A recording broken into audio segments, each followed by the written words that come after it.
All right, everybody, another day and another video talking about the Iranian national team, but more specifically, by no surprise, we're going to be talking about the head coach, Amir Ghalenoei, who is probably my #1 person I love talking about on this channel for all the wrong reasons. As I mentioned in my previous video where I talked about Iran qualifying for the 2026 World Cup, there's this absolute boombasso of news that my boy Erfan posted, where to paraphrase, where you guys are going to be able to see that tweet up on the screen, the Iranian Football Federation are possibly looking to bring in a foreign coach before the 2026 World Cup because they don't want to see the Iranian national team get embarrassed on North American soil with an Iranian coach at the helm. And as well, experienced players like Mehdi Taremi have come out and talked about how Ghalenoei, the coaching staff, isn't suitable up to par for this World Cup and want to see someone better going into the tournament. So we're going to be talking about this news. What is my opinion on it? Do I think we should keep Ghalenoei? Should we bring in a foreign coach? Everything that encompasses this, and as well, things I want to see from the Iranian national team leading into the World Cup, the preparation, the changes, what needs to happen so we all can hopefully see the Iranian national team make history at a World Cup, finally make it to the knockout rounds. Because I think they could finally do it, especially with this new expanded format, and finally do something that they've never done before. And as well, on top of all of that, I would love to see the Iranian national team make some waves at a World Cup. I've been dying. I've been watching this team for over a decade now. I want to see us do well at a World Cup. That would be like an absolute dream come true, especially if I could maybe even attend the game. That would be sick. So as always, if you're a big fan of Asian football, but more specifically the Iranian national team, this is the channel that you need to be at, so make sure to subscribe. And as well, if you guys want to see me do more content like this, where I talk about Iranian national team news, let me know your thoughts. Make sure to smash the like button before we get into it, because the more likes we get, the better the video does. So support your boy, and let's jump into it. So when it comes to talking about this news, Amir Ghalenoei, it seems like the Federation, some of the key players are just frustrated about the situation with him. If you guys are new or don't totally understand everything that's going on when it comes to the Iranian national team, I'll get you all quickly up to date. The short story behind everything. Ghalenoei was hired a little bit prior to the Asian Cup. Iran went into the Asian Cup with like seldom expectations. I personally didn't think we were going to go on to win it. Surprised many in the quarterfinals, beating Japan, and we genuinely thought Iran could win the Asian Cup because they had a pretty easy path playing Qatar and then either or South Korea or Jordan, which inevitably it was Jordan. But sadly, Iran absolutely folded, and I'm not going to get into that because Iran easily could have won that match against Qatar. No question about it. Nonetheless, Amir Ghalenoei promised everybody, hey, I'm going to start embedding the new youngsters, build a new Iranian national team. Out with the old, in with the new. And I was pretty pumped about it. I think those were the right words to say, even though I felt like he could have started it sooner, but you know what? Better late than ever. Beggars can't be choosers. Then World Cup qualification began, game went by, windows went by, we saw squad call-ups, and there was a few youngsters here and there, your Hosseinejads, your Shakuris, your Hazbavis, your Saharkhizans, but unfortunately, none of them got any significant minutes. They didn't start games, they didn't even get like 30-minute cameos, 45-minute cameos, 90-minute cameos. We just saw the UNC squad rolled out day in, day out. Iran scraping through most of their games. Yes, they went undefeated, but every time Iran went up against Uzbekistan, who were their most challenging opponent in this group, they couldn't even muster up a win. And both times they looked very mid, especially in this most recent one where it ended 2-2. If it wasn't thanks to Mehdi Taremi putting the team on his goddamn back, I don't think Iran would have won that game. I think that could have been a historic day in Uzbek football where they went to Tehran, beat Iran, qualified for the World Cup, and it just would have been bad. But I think the biggest theme that we've seen under Amir Ghalenoei's tenure is the talent level, especially offensively, that the Iranian national team holds, that is bailing him out of jail, essentially. We've seen it as Moon, Mohebi, Qaedi, Taremi, all these guys just showing their quality against these minnow nations in Asia, which it shouldn't be a struggle for Iran, but every time you watch them play, it just is a struggle. It's like, I think this meme sums it up the best. And now the Iranian national team is at a point, they've qualified for the World Cup, they've done what they had to do. They still have 2 more matches in Asian World Cup qualification that don't matter one bit. And now there's this news about Amir Ghalenoei possibly getting sacked, maybe going back to Istiklal, and the Iranian national team look to bring in a foreign coach before the World Cup. Don't get me wrong, I would love to see Amir Ghalenoei be at the helm going into the World Cup because he helped Iran qualify. The problem is,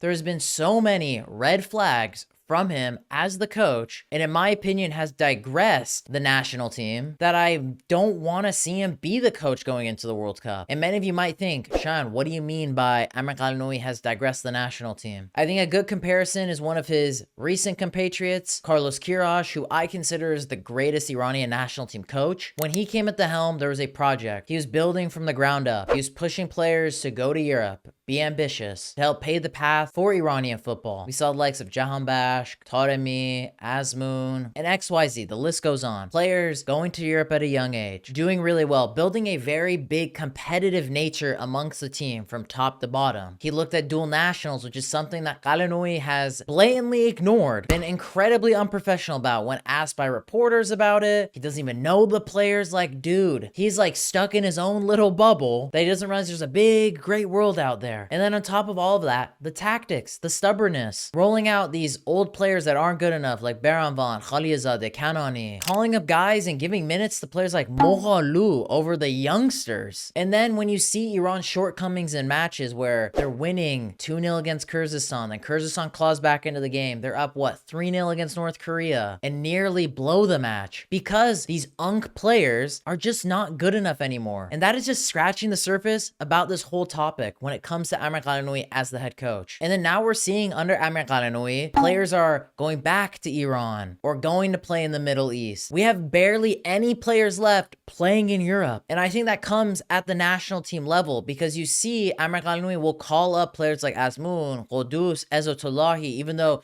they have the potential to be playing at higher levels, but instead still gives them big minutes for the national team, even though they're playing in the freaking Middle East. They're playing in goddamn UAE. It's not even like it's Saudi Arabia. So it just frustrates me because there's no ambition to push players to go to Europe and to build a competitive nature where, hey, if you're not playing at a high level, I'm not gonna play you. Where guys like Saharkhizan, for example, is playing in the Russian league, playing really well, which is a higher level than playing in the UAE, in my opinion. You see a guy like Gandipur, who's playing really well in the PGPL, who's only like, what, 18, 19 years old, who wants to go to Europe, be a successful player in the Premier League. He has flat out said that. So because of all of these things, I don't want to see Ghalenoei anymore. And I know the counter argument you all might be mentioning is, well, we can't sack a coach just a year out from the World Cup, less than a year from the World Cup. Cheyenne, don't you remember last time we brought in Carlos Queiroz back 2 months before the World Cup and it was an absolute disaster? In my opinion, I think there's context behind it. That situation, Skocic lost the dressing room, and who knows, maybe Ghalenoei is losing the dressing room because this is kind of sounding similar to that whole situation. You bring in a guy like Queiroz, who's very experienced with the squad. The squad wasn't much different than the team we had in 2018 that he did coach, so it made sense. In my opinion, what our shortcoming was at that World Cup was due to all the political stuff that was going on. They were getting death threats. No longer were they playing for the people. It was just a whole debacle all around. And how could players focus when they have all this going on at a World Cup, when billions of people are already watching you, and then as well, your fans are booing you, saying you're worthless, saying that, X, Y, and Z? I think that's what derailed Iran at the World Cup. Not because we brought in Carlos Queiroz right before it. Yeah, the England game probably was Queiroz's fault. In this situation, I think it is decently different. We're still about a year out from the World Cup. You still have your 2 qualification games. You still have a handful of friendlies. So if you do want to make this change, I think you got to do it before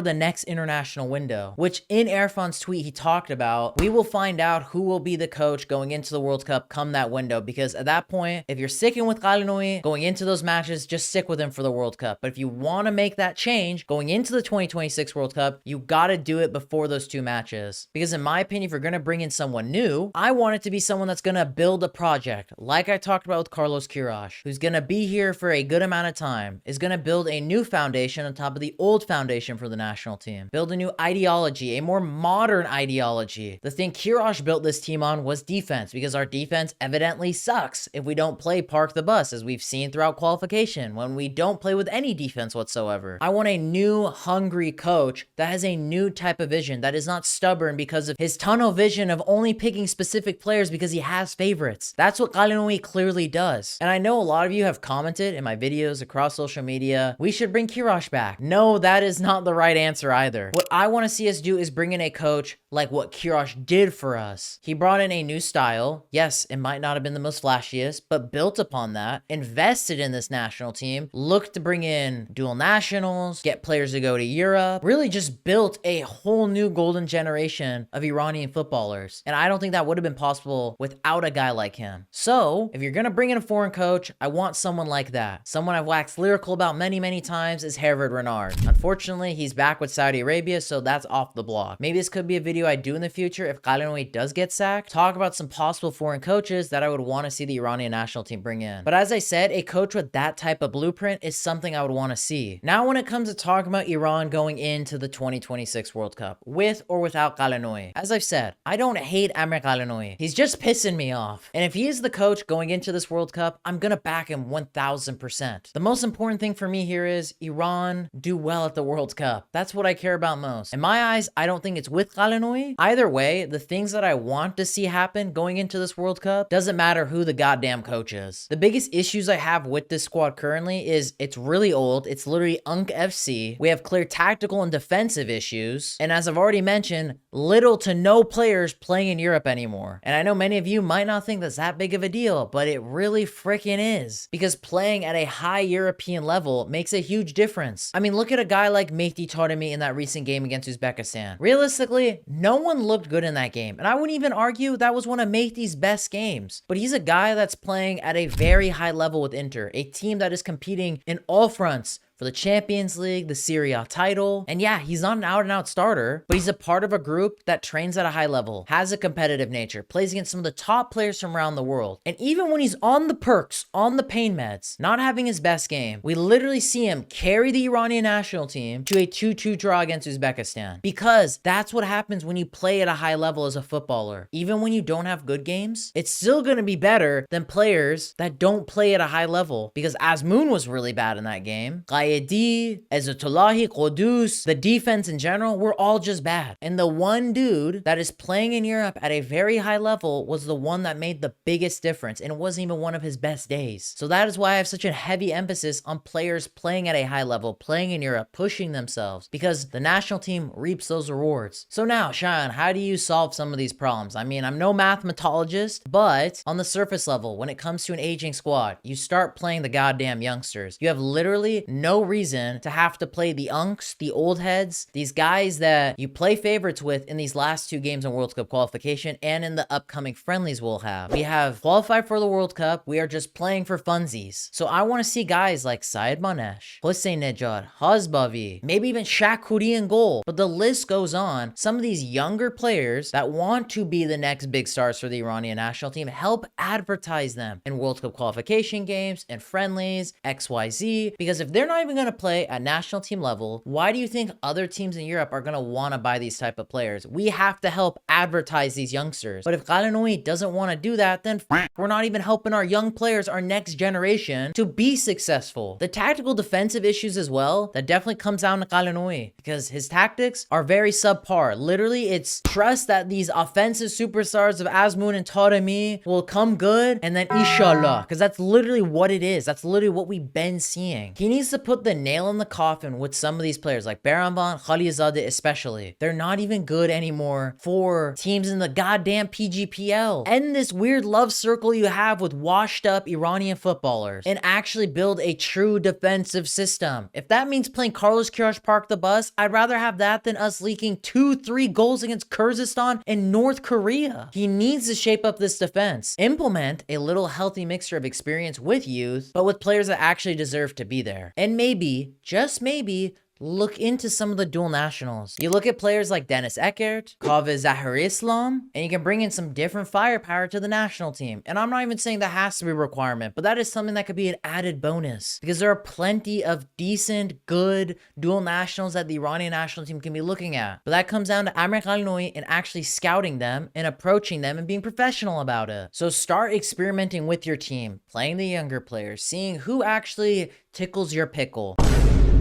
And I know that's a lot of stuff to talk about in this video, because in my opinion, Iran is far from being the team like they were in 2018, for example, where I felt we had a squad and a structure and tactics that could get us to a knockout round of a World Cup. I still think we have a squad that could do it because of this expanded format. It's easier than ever to do that, but we really got to clean up the things that are controllable. And that encompasses all the stuff I talked about. I really want to see Iran finally do it. I mean, I make videos on my free time talking about the Iranian national team because that's how much I care about this national team. And I would kill to finally see us do it in a World Cup, make history, make us football fans so proud and excited to be like, dude, we beat Brazil, Argentina. I know this is like very fairy tale-esque, but you know, write our names in the history book for some of the most memorable matches in World Cups. The underdog, David versus Goliath. That can't happen, and I want to see it happen. So yeah, now that I got that spiel out the way, you guys got to let me know your thoughts of everything I talked about in this video. What do you think is going to happen with Amir Ghalenoei? Do you think he's going to stay? Do you think we're going to bring in a foreign coach? What are things the Iranian national team need to work on going into the World Cup? Let me know your thoughts down below. Make sure to smash the like button on today's video. If you guys enjoyed this video, make sure to check out this video next where I ranked the Iranian national team kits. Then as well, click here to subscribe because I post content weekly on the channel and you don't want to miss it. But boys and girls, I hope you'll have a lovely day.